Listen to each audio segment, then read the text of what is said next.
Որ տարածաշրջանում մեր սահմաններին ինչ-որ բան պայթելու է, Ալեն Սիմոնյանը չի ուզում, թե խուսափում է ուղիղ ասել։ Պատերազմ կանխատեսելը անշնորհակալ գործ է, բայց պետք է ասեմ, որ մեր կողմից ամեն ինչ արվել է եւ արվում է, որ նման վտանգ չլինի եւ որքանով որ տեսնում եք ինչ-որ չափով Ինչ-որ չափով ինչ։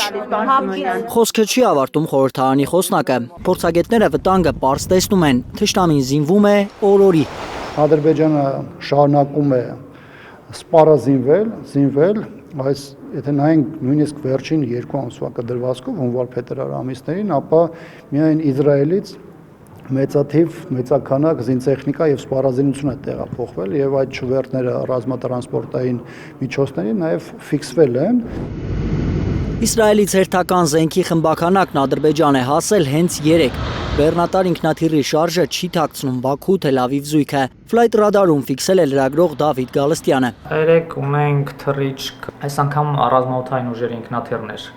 Ադրբեջանի թռնում դեպի Իսրայել, ով դա օդանավակայանն են այնտեղ, որտեղ հիմնականում պայթուցիկ նյութեր, զենքը տեղից են կրում, այսինքն Թել Ավիվ չի թռնում։ Ըստ փորձագետների հաշվարկների, սա արդեն Իսրայելից 4-րդ թռիչքն է միայն այս տարի։ Այս տարի 4-րդն է, օրինակ նույն Բուլղարիա բավականին հիմա է մի քանի ռեյս իրար հետևից տեղի ունեցավ եւ դեկտեմբերին նույնպես բավականին մի պահ իրար հետևից թռիչքներ էին իրականացվում։ Ու ամեն անգամ, երբ որ այդպիսի ակտիվություն է գրանցվում, կարծիք հայտնում, որ կարող է սահմանին շոր իրավիճակ լարվել։ Զենքի ինտենսիվ մատակարարումների մասին խոսելիս լրագրողը հիշում է գրեթե նույն ինտենսիվությունն էր Արցախում հայաթափման օպերացիան սկսելուց առաջ։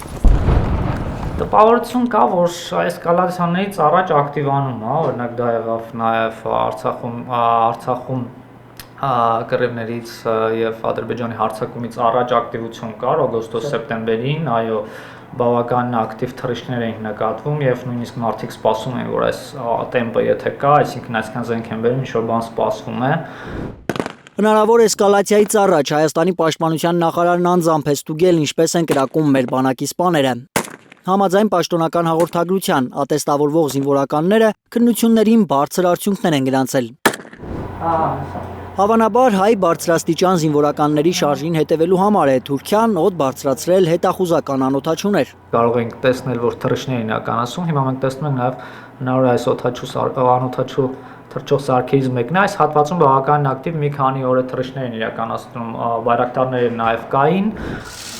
Ֆրանսիայի զինված ուժերի նախարարի այցից հետո մասնագետները ահազանգում էին թուրքերը ամեն օր հետախուզում են հայ-թուրքական եւ Հայաստան-Նախիջևան սահմանները։ Ընդդիմադիր պատգամավոր Տիգրան Աբրահամյանն ասում է, ամեն տեղ է Թուրքիայի աջակցությունն Ադրբեջանին երևում։ Տեղի ունենում տարածաշրջանում սպառազինությունների մեծ մրցավազք, Թուրքիայի աջակցությամբ Ադրբեջանը վերազինում է զինված ուժերը, արդիականացման է տանում, անընդհատ զորավարություններ են տարբեր մակարդակների։ Այսօր է Ադրբեջանը սկսել հերթական զորավարժությունը, հակաահաբեկչական օպերացիայի քողի տակ Արցախում էթնիկ զտումներ արած, Երկրապահ կամավորականների միությունը ահաբեկչական խմբավորում համարող Բաքվի բանակի ստորաբաժանումները ահաբեկիչների են վնասազերծել պայմանական մարտադաշտում։ Ալբերտ Սերոբյան, Կարինե Մանգասարյան, Աշոտ Մնոյան, Առաքել Օհանյան, Անի Ղանդիլյան, Հայլուր։